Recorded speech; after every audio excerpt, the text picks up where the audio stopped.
Welcome to Grandma's kitchen. இன்னைக்கு உங்களுக்கு நான் காமிக்க போறது வந்து ஒரு ஃப்ரைட் ரைஸுங்க. இதுக்கு வந்து நம்ம ஃபர்ஸ்ட் வானிலைய போட்டுக்கலாம். வானிலையில வந்து கொஞ்சம் எண்ணெய் நெய் ரெண்டுமே கலந்து ஊத்திக்கலாம். தான் ஊத்திருக்கேன் நானு. ஊத்திக்கலாங்க. ஊத்திட்டு அதுல வந்து ஒரு பட்டை, ஒரு கிராம்பு, அப்புறம் வந்து ஏலக்காய் வந்து ஒன்னே ஒன்னு பொடி பண்ணது போட்டிருக்கேன். பச்சை மிளகா ஒன்னு போட்டிருக்கேன். அதே அப்புறம் வந்து கார்லிக் வந்து ஒரு 5-6 பீஸ் வந்து இது மாதிரி பொடி பண்ணி ஒரு ஸ்பூன் இருக்கிற மாதிரி அதை போட்டிருக்காங்க. அதுக்கப்புறம் ஜிஞ்சரும் அதே மாதிரி ஒரு ஸ்பூன் பொடியா கட் பண்ணி அதுவும் போட்டிருக்கேன். போட்டுட்டு இப்ப வந்து ஆனியன்ஸ் வந்து ஒரு கப் இருக்கிற மாதிரி போட்டுக்கலாம். இது வந்து நம்ம செய்யறது வந்து ஒரு 4 பேர் சாப்பிடலாங்க. அது மாதிரி இப்ப ஆனியன் வந்து கொஞ்சம் ஃப்ரை பண்ணிக்கலாம். லைட்டா ஒரு 2 தடவை ஃப்ரை பண்ணிட்டு இதுல வந்து ஃப்ரைட் ரைஸ்னாவே குழந்தைங்களுக்கு ரொம்ப பிடிக்கும்.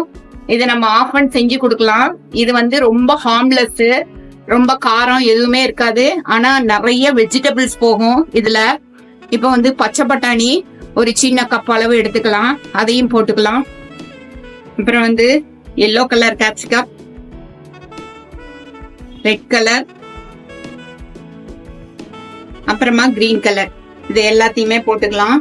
இதெல்லாம் போட்டு கொஞ்சம் நல்லா ஃப்ரை பண்ணிக்கலாம். நம்ம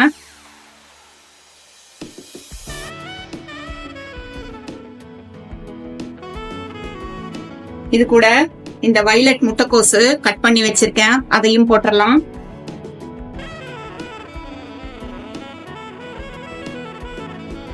அப்புறம் கேரட் வந்து இது மாதிரி நீட்டமா கட் பண்ணி வச்சிருக்கேன். மோஸ்ட்லி எல்லாத்தையுமே நீட்டமா கட் பண்ணி வச்சா குழந்தைங்க வந்து ரொம்ப ரசிச்சு சாப்பிடுவாங்க. அதனால கேரட்டையும் போட்டுடலாம் இப்ப நம்ம.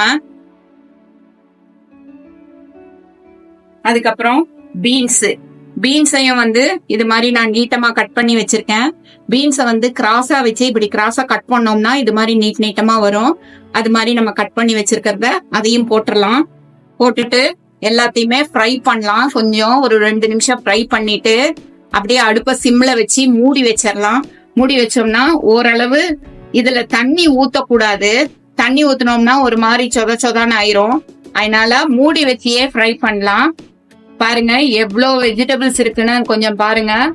எல்லாமே குழந்தைங்களுக்கு வந்து ஃப்ரைட் ரைஸ்ன்னு சொன்னாவே அப்படின்னு சாப்பிடுவாங்க. அதனால இந்த வெஜிடபிள்ஸ் எல்லாம் ஒரே நாள்ல நல்லா குழந்தைங்களுக்கு உள்ள போகிறது எவ்வளவு நல்லது.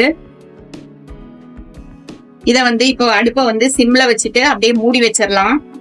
பாருங்க எல்லா காயுமே வந்து சூப்பரா இந்த ஃப்ரைலயே வெந்துருச்சுங்க. எல்லாமே நல்லா வெந்து வந்துருச்சு பாருங்க. கேரட் பாருங்க நல்லா அப்படி கிள்ளு பதமா இருக்கு. அதே மாதிரி பீன்ஸ், அப்புறம் வந்து கேபேஜ் எல்லாம் சொல்லவே வேண்டாம், ஆட்டோமேட்டிக்கா வெந்துரும். இப்ப வந்து இந்த இதுல வந்து நம்ம வந்து இந்த காய்கறியில வந்து உப்பு போட்டுக்கலாம். தேவையான அளவு உப்பு போட்டுக்கலாங்க. அதுக்கப்புறம் இதுக்கு வந்து ஃபிளேவர் கொடுக்கறதுக்கும் இதுக்கு காரத்துக்கும் மிளகு பொடி தாங்க. நான் வந்து எப்பவுமே ரொம்ப மோஸ்ட்லியா மிக்சியில போட்டோ இல்ல விலைக்கு வாங்கினதோ யூஸ் பண்ண மாட்டேன். வீட்லயே கல்லுல வந்து இடிச்சு வச்சுக்குவாங்க. அந்த மிளகு தூளை போட்டுக்கலாம். அது வந்து இன்னும் கொஞ்சம் என்னமோ எனக்கு ரொம்ப நல்லா இருக்கிற மாதிரி ஒரு ஃபீலு. அந்த மிளகு தூளையும் போட்டுக்கலாம். போட்டுட்டு நல்லா ஒரு கலக்கிட்டு நம்ம இன்னைக்கு நான் யூஸ் பண்றது வந்து சீரக சம்பா அரிசி. அது வந்து 1க்கு 2 தண்ணி வச்சு குக்கர்ல 3 விசில் விட்டு வேக வச்சு எடுத்து வச்சிருக்கேன். பாருங்க எவ்வளவு பொலப்பொலான வெந்திருக்குன்னு சொல்லிட்டு பாருங்க. இத வந்து இப்ப வந்து இந்த ரைஸை வந்து நம்ம இதுல போட்டு கலந்துடலாம்.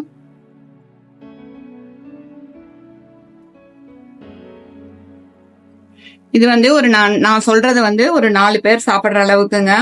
ஒரு 150 ml ரைஸ் வந்து எடுத்தீங்கன்னா போதும். மீதி வந்து எவ்வளவு ரைஸ் அளவு இருக்கோ அந்த அளவு காய்கறி இருந்ததுன்னா பாக்குறதுக்கும் நல்லா இருக்கும், டேஸ்டும் ரொம்ப நல்லா இருக்குங்க. இப்ப பாருங்க இத வந்து நம்ம இப்படி கலக்கலாம். மெதுவா கலக்கணும். ரைஸும் எதுவும் டிஸ்டர்ப் ஆயிடக்கூடாது. ஆஸ் வெல் அஸ் அந்த காய்கறியும் வெந்த காய்கறியும் உடைஞ்சிராம இருக்கணும். அதனால ரொம்ப போட்டு அழுத்தி கலக்காம இப்படி கரண்டியில இப்படி லைட்டா இப்படி திருப்பி விடுற மாதிரி கலந்தீங்கன்னா ரொம்ப சூப்பரா எல்லாம் கலந்து வந்திருக்குங்க. பாருங்க ரெயின்போ அப்படியே கொண்டு வந்து வானலிக்குள்ள வச்ச மாதிரி எல்லா கலரும் கலந்த ஒரு சூப்பரான ஃப்ரைட் ரைஸ் ரெடி ஆயிடுச்சுங்க. இது வந்து எல்லாருக்குமே, குழந்தைங்கன்னு சொல்லிட்டு நம்ம சொல்றோம், இது எல்லாருக்குமே ரொம்ப பிடிக்கும். இதுல வந்து எக்ஸ்ட்ராவா வந்து நம்ம வேற எதுவுமே ஆட் பண்ணல. அதனால ஹெல்த்துக்கு ரொம்ப ரொம்ப நல்லது. இத வந்து ஒரு 15 days ஒன்ஸ் வந்து நம்ம குழந்தைங்களுக்கு கொடுத்தோம்னா அவ்வளோ ஒரு நல்லதுங்க. இதுல வந்து நான் என்னென்ன சத்துக்கள் இருக்குன்னு சொல்றேன் பாருங்க. மெக்னீசியம் இருக்கு, potassium, carbon, vitamin B6, vitamin A and K எல்லாம் எதுல இருக்குன்னு கேக்குறீங்களா? இந்த வயலட் முட்டைக்கோஸ்ல தாங்க இருக்கு. அதே மாதிரி இந்த கலர் கேப்சிகம்ல வந்து அவ்வளோ சத்துக்கள் இருக்குங்க. இது வந்து நம்ம பிளட் பிரஷரை வந்து கொஞ்சம் கண்ட்ரோல் பண்றதுக்கும், சுகர் லெவலை வந்து கொஞ்சம் மாடரேட்டா வச்சுக்கிறதுக்கும். ஏன் சுகர் லெவல்னு சொல்றேன்னு கேக்குறீங்களா? இவ்வளவு வெஜிடபிள்ஸ் சாப்பிடறோம் இல்லைங்களா, அப்ப ரைஸ் கம்மியா தானே ஆகும். சுகர் லெவலை வந்து கரெக்ட் பண்றதுக்கும் இருக்கு. இதுல நார் சத்து, நீர் சத்து, ஜிங்க் எல்லாமே இருக்குங்க. 15 days ஒன்ஸ் குழந்தைங்களுக்கும் நம்மளும் சாப்பிட்டோம்னா அவ்வளோ ஒரு ஹெல்த்தியான ஒரு டிஷ். நம்ம வந்து இத வந்து இப்ப எல்லாம் சாதம் எல்லாம் போட்டு கலந்தாச்சு. இத அப்படியே ஒரு 5 minutes டிஸ்டர்ப் பண்ணாம மூடி வச்சிடலாம். அந்த சத்து எல்லாமே, அந்த பிளேவர் எல்லாமே அந்த ரைஸ்ல ஏறட்டும். அது வரைக்கும் மூடி வச்சிடலாம். நம்மளோட ஃப்ரைட் ரைஸ் ரொம்ப சூப்பரா ரெடி ஆயிருக்கு. இத வந்து நம்ம அப்படியே ஒரு சர்விங் பவுலுக்கு மாத்திரலாங்க. தேங்க்ஸ் ஃபார் வாட்சிங் அவர் கிராண்ட்மாஸ் கிச்சன். வாழ்க வளமுடன், வாழ்க பல்லாண்டு. எல்லாரும் வந்து சப்ஸ்கிரைப் பண்ணுங்க, ஷேர் பண்ணுங்க, லைக் பண்ணுங்க. தேங்க்யூ.